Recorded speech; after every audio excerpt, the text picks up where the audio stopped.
je ne suis pas un humain est le nom de ce jeu. Mais déjà un truc assez sympa qu'on peut noter, c'est que le jeu est en français. Et oui, incroyable, le jeu est en français. Donc je vous souhaite une bonne vidéo et comme d'habitude, installez-vous.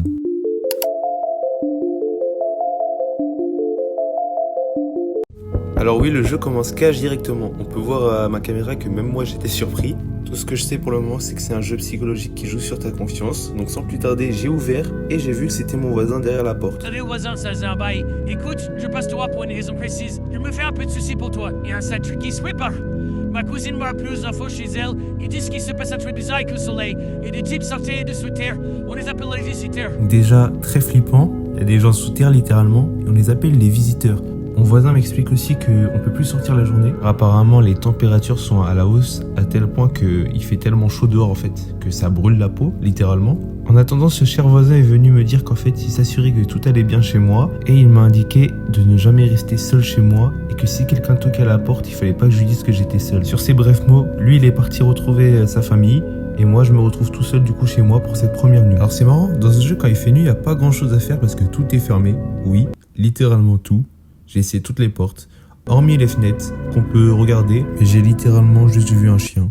Voilà. Bon, sans perdre une seule minute, moi je suis parti me coucher directement cette première nuit. Et c'est au matin que je me suis fait réveiller par ce petit neuton. S'il vous plaît, regardez sa tête. Et du coup, lui, il nous explique que la température du soleil a augmenté et qu'on n'a plus le droit de sortir carrément. Il fait tellement chaud que c'est un état d'urgence apparemment. Et puis vous connaissez, après ça, j'ai voulu aller dans ma cuisine et puis... Qu'est-ce qu'il fait là encore lui? Je croyais qu'il était parti chez sa famille. Bien, ce que je dis prend tout son sens. Ne sors pas pendant la journée, surtout accueille d'autres personnes. Alors par la suite, ce bon vieux voisin nous explique qu'il ne faut pas rester seul chez soi et que si quelqu'un nous demande si on est seul, on doit répondre absolument non. Et il nous met même en garde en nous disant qu'il ne faut pas rester seul et qu'il faut accueillir des gens s'ils viennent toquer à nos portes. Alors oui, surtout ne faites pas ça. Et en fait, il nous explique par la suite qu'on peut tester les gens qui sont chez nous pour savoir si ce sont des visiteurs, mais ça va nous prendre de l'énergie et c'est là que je comprends en fait les énergies indiquées en haut à gauche de l'écran. Donc il va y avoir un réel système de stratégie à économiser avec l'énergie qu'on a. Et en fait, ce voisin, il nous conseille même de regarder souvent à la fenêtre plutôt que la télé. En fait, c'est réellement un tutoriel. Il nous indique tout de même qu'il nous a laissé des bières dans notre frigo, donc bénef. Et il me conseille même de boire une bière pour m'endormir. Franchement, ce jeu, il véhicule vraiment un beau message. Il faut boire pour oublier et s'endormir. Donc moi, ce que j'ai fait, c'est que j'ai surtout pas bu une bière. Wesh, ne buvez pas pour vous endormir, ça sert à quoi sérieusement? Coca bien frais chacal. J'avais compris du coup qu'en fait, c'était un système dissimulé pour passer à la nuit, pour être assez fatigué pour dormir. Donc c'est ce que j'ai fait directement, je suis parti dans mon lit et j'ai dormi. A few moments later. Donc il fait enfin nuit et le jeu peut enfin commencer.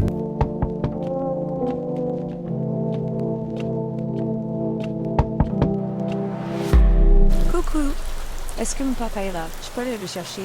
Tout allait bien tout à l'heure, mais là j'ai peur. Il y a des gens qui traînent dehors la nuit. Alors déjà à ce moment-là, je me suis dit, je suis Cook. Qu'est-ce qu'une petite fille toque devant chez moi, en souriant en plus? Guettez son sourire s'il vous plaît. Et en fait, elle me demande si son père est chez moi, ce que je comprends pas au début, mais en fait, je me rends compte que c'est la fille du voisin. Et en fait, c'est là que j'ai fait le rapprochement et que je me suis souvenu d'où était son père en fait ce matin. Je savais pas pourquoi, mais je lui faisais pas du tout confiance. En fait, elle m'inspirait pas trop confiance quand je la voyais. Et même elle voyait que j'avais pas confiance. Du coup, c'était vraiment une non-confiance mutuelle, mais assumée. Je subissais quand même la discussion. J'avais peur que ça soit un visiteur. J'avais quand même des doutes. Elle me racontait sa vie, mais j'écoutais pas trop. Jusqu'à que le fameux voisin fasse son apparition. Après ça, ils sont rentrés chez eux et je pouvais enfin aller retourner dans mon lit pour dormir. Ah bah non, bah on dirait que c'est encore toqué. Là, j'ai décidé de mettre mon œil, mais là... Je me suis réfugié au bar, mais ils m'ont foutu à la porte. Pourquoi? C'est pas tout le monde qui peut supporter mon caractère. Pourtant, je ferai pas de mal à une mouche. C'est juste que, parfois, la vie fait des crasses. Alors je peux entrer? Déjà, le truc qui me rassurait pas, c'est que le boug, vous voyez pas son visage tellement il était long. Il n'y avait pas d'indice pour retrouver un visiteur et savoir à quoi il ressemblait. Donc ça me laissait pas trop de pistes. J'ai essayé de discuter avec lui pour en savoir davantage de pourquoi il a été viré de son ancien domicile. Mais le boug avait des réponses assez fermées. Après ça, j'espérais juste qu'il voulait pas me mélanger derrière la porte, mais on dirait qu'il était quand même calme. Il me racontait qu'il avait été banni parce que c'était quelqu'un de sanguin, et j'ai pas prêté plus attention à ça jusqu'à qu'il me propose, ou plutôt qu'il me demande s'il pouvait rentrer. J'avoue avoir hésité au début, mais son apparence était assez suspecte, et même ses paroles étaient assez bizarres. Il était assez sanguin et je voulais pas prendre de risques dans cette maison. Après ces 2 interventions nocturnes, je pouvais enfin aller dormir. Oh, c'est trop! Franchement, tu me En fait, je saoules! crois dans cette maison, ça n'en finit jamais. Mais bon, ni une ni deux, j'avais qu'une seule hâte, découvrir avec qui. Bonsoir. Excuse-moi, il est tard, mais la fille si aujourd'hui, ils ont dit de pas s'exposer au soleil à la télé. Est-ce que vous auriez un peu de place pour moi tout à ça? Puis après, j'ai essayé de discuter avec elle, notamment de d'où elle venait, ce qu'elle faisait dans la vie.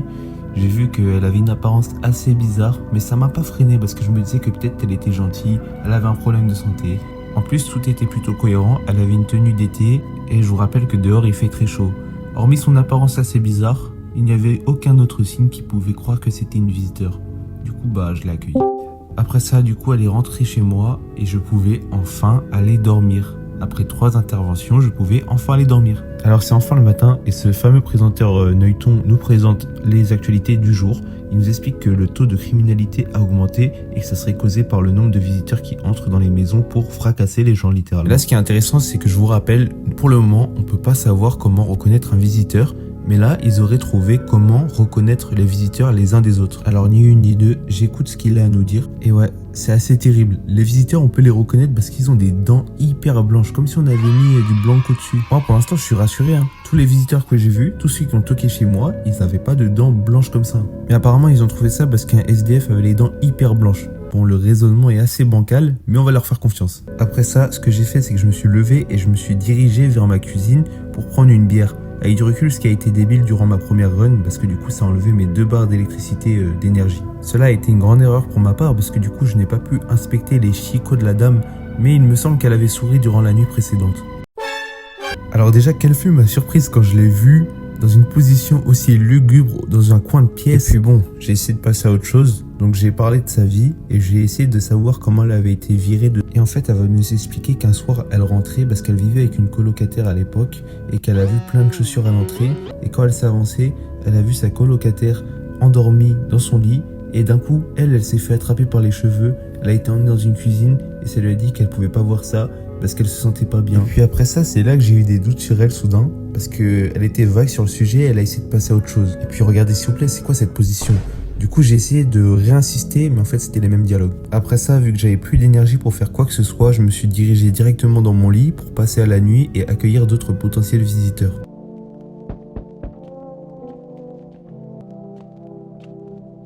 Bro, appuie-toi sur moi pour l'instant.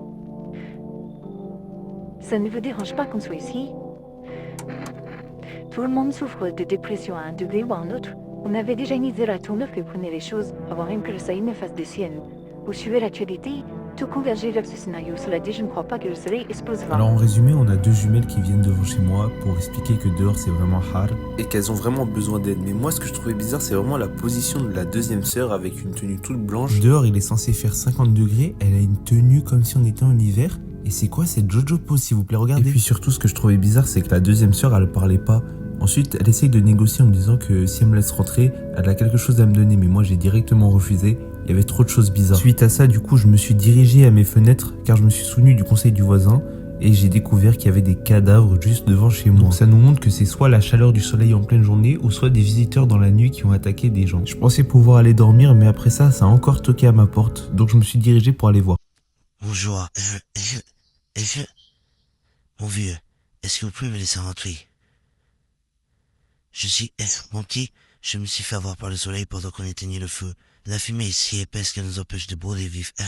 Alors devant moi, j'aurai un potentiel pompier et pour l'instant, j'y crois fortement au vu de ses blessures et de ses dégâts. Mais tout de même, ça m'intriguait le fait qu'il n'aille pas à l'hôpital. Du coup, je lui ai posé la question et il a expliqué que les hôpitaux étaient remplis de visiteurs et qu'on pouvait même plus faire confiance aux médecins. Donc j'hésitais plus trop. En plus, le gars savait qu'il était plutôt mourant et il savait qu'il en avait plus pour longtemps. Donc je voulais lui donner une mordine. Donc je l'ai accueilli pour une nuit chez moi. De toute façon, il allait repartir le lendemain, est ce qu'il disait. Ce qui est intéressant ensuite, c'est qu'il va parler d'une organisation nommée FEMA. Cette organisation aurait donné un document à cet homme brûlé pour qu'il aille dans une zone de quarantaine, sauf que, à ses dires, bizarrement, tous ceux qui se rendent dans cette zone de quarantaine finissent par mourir ou disparaître. Après ça, je pensais enfin être tranquille, mais non, ça toque encore une fois à la porte. En fait, j'ai pas compris dans ce jeu.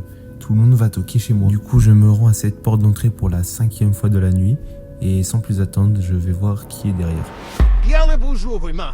Comme nous avons de la chance que nous avons témoin de la pénition affligée aux humains pour leur dépravation, la terre est en train d'être purifiée et nous voyons en haut du monde meilleur admirer cette putain de bénédiction. On dirait vraiment un fou d'une secte. Moi, je sais pas si c'est un clin d'œil, mais il m'a fait penser au chef, le gourou un peu de la secte dans Outlast 2. Et donc pour lui, en résumé, en fait, le soleil, il est en colère contre les humains et donc c'est une punition qui nous est infligée. Donc c'est un peu un fou qui est dans son monde, mais il est assez marrant je trouve. Donc je me suis demandé pourquoi pas l'accueillir dans notre maison. Il avait rien d'anormal pour le moment et ça ferait un peu de bonne humeur dans cette maison. Après ça, je pouvais enfin aller dormir après cette nuit infernale. Et je me suis souvenu que j'avais pas vu cette fenêtre, du coup je suis allé regarder. Et là j'ai aperçu qu'il y avait mon voisin qui était en train de s'amuser avec sa fille en pleine nuit. J'avoue que c'est très bizarre. Mais bon, après c'est le seul moment dans la journée où ils peuvent vraiment s'amuser, donc je les comprends un peu. Sur ce, après j'ai décidé d'aller dormir. Je me suis réveillé au matin, comme d'habitude il y avait les actualités, sauf qu'il y a eu un petit encadré qui a attiré mon attention en bas de l'écran. Donc pour rappel, en plus dans ma maison, il y avait la folle qui était cabossée, le mec qui était brûlé et le gourou un peu d'une secte qui était un peu fou. Et là on m'annonce qu'il y a une drôle d'odeur, comme si quelqu'un était mort ici la nuit dernière. Alors dans la suite des informations, on nous explique que le gouvernement a mis en place une unité spéciale nommée FEMA. Donc c'est la deuxième fois qu'on entend parler de cette force spéciale et on peut les reconnaître à leur combinaison jaune et leur masque à gaz. Et eux, c'est un peu les Avengers de l'apocalypse. Ils sont là juste pour éteindre les visiteurs et arrêter cette invasion. Mais là, un truc hyper intéressant, on nous annonce qu'il y a un nouveau signe distinctif pour reconnaître les visiteurs. Ils auraient de la terre sous les ongles. Ne me demandez pas comment, mais en tout cas ils ont ça et on peut les reconnaître grâce à ça. Moi directement après ça, j'ai décidé d'aller fouiller dans ma maison et là, un sac poubelle littéralement rempli d'un être humain, je suppose, qui était dans ma maison malheureusement. Mais bon, passons à autre chose. Du coup, c'est assez macabre quand même dans un sac poubelle et j'ai l'impression que notre personnage n'est pas plus choqué que ça, il passe à autre chose aussi. Moi, le truc que je me suis souvenu, c'est aux informations comment reconnaître un visiteur. Du coup, je lui fais passer mon test pour savoir si elle a de la terre sous les ongles. Et en vrai, je pense pas, parce que pour le moment, j'avais aucun doute sur elle. Du coup, je vais inspecter ses mains et voir. Dites-moi si je suis fou, mais c'est littéralement de la terre. Enfin, il y a littéralement des trucs noirs dessus, donc j'ai pas hésité une seule seconde et je me suis pris à elle. Le pire, c'est qu'elle fait la choquer. Elle se demande comment c'est arrivé là, la terre, alors qu'elle sait très bien. Mais déjà, j'aurais dû me douter avec sa tête cabossée. Du coup, j'ai pas hésité et je lui ai tiré dessus. Alors ouais, le jeu est assez glauque parce qu'on laisse littéralement le cadavre dans la maison pourrir. Et en plus, je sais pas pourquoi on a pris un screamer. Mais du coup, après ça, je suis allé voir le gourou pour voir comment il allait. Et j'ai décidé de le vérifier. Et lui, il était impeccable. Après ça, j'ai essayé de fouiller davantage la maison, mais j'ai rien trouvé. Je suis allé dans mon frigo pour voir ce qu'il y avait. En fait, j'étais un peu perdu à ce moment-là parce qu'il me restait 2 barres d'énergie. Et j'ai vu qu'on pouvait pas s'endormir et qu'il fallait absolument que je les dépense. Du coup, ce que j'ai fait, c'est que j'ai essayé de réidentifier notre colocataire afin de voir si c'était un potentiel visiteur. J'ai décidé de vérifier ses dents cette fois-ci. Mais bon, en vrai, il n'y a pas besoin d'être inquiet, je pense. Il est safe. Donc, j'ai vérifié ses dents.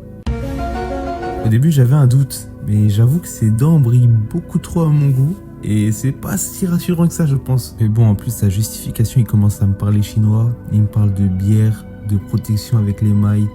Et j'ai lâché l'affaire, Je pense que c'était vraiment un visiteur. Mais allez savoir pourquoi, j'ai décidé de pas le tuer. J'hésitais un petit peu, pour moi c'était pas trop clair. Mais après ça, du coup, il me restait encore une barre d'énergie. Du coup, pour la gaspiller, j'ai dû refaire un test encore une énième fois. Même si j'avais vu les dents et les mains. Et après ça, j'ai décidé de pouvoir enfin aller dormir.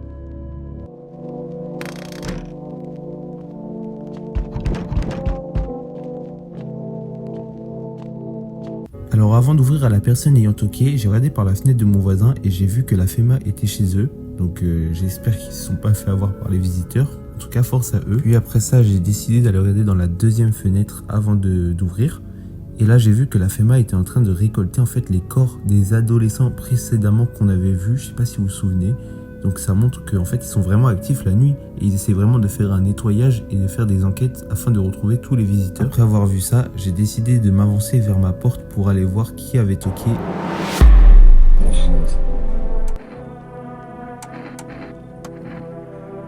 C'est une grande maison. Je l'aime bien. Ouais, je sais, dis-moi. T'es tout seul chez toi? Je sais bien que tu vis seul. Je voulais juste voir si tu allais mentir. Je vais ouvrir la porte. Alors ouais, c'est sur ces mots que le jeu finit, en nous disant que la maison restera inoccupée pendant un petit bout de temps et que depuis notre disparition inquiétante, plus personne s'approche de cette maison. Alors voilà, j'espère que cette vidéo vous a plu et mes explications. J'espère que le jeu sortira en entier prochainement, car il a un vrai potentiel, je trouve, pour une simple démo. Et j'ai remarqué aussi un détail que j'ai pas dit en vidéo, que j'ai pensé après coup, après avoir réessayé le jeu. Je l'ai relancé 3 fois pour voir s'il y avait des individus différents. Et oui, en fonction de vos choix, vous allez avoir de réels personnages totalement différents. Donc ça remplit encore plus le lore de ce jeu. Et j'ai découvert quelque chose d'assez surprenant dans des blogs et même quand j'y ai joué. En fait, on peut reconnaître un visiteur et lorsqu'on les tue, on peut les reconnaître à deux manières. Si c'est un personnage lambda, il va mourir avec un sac poubelle comme vous allez le voir et vous l'avez vu précédemment. Alors que quand c'est un visiteur, il va mourir rafalé au sol avec une censure floutée comme vous l'avez vu.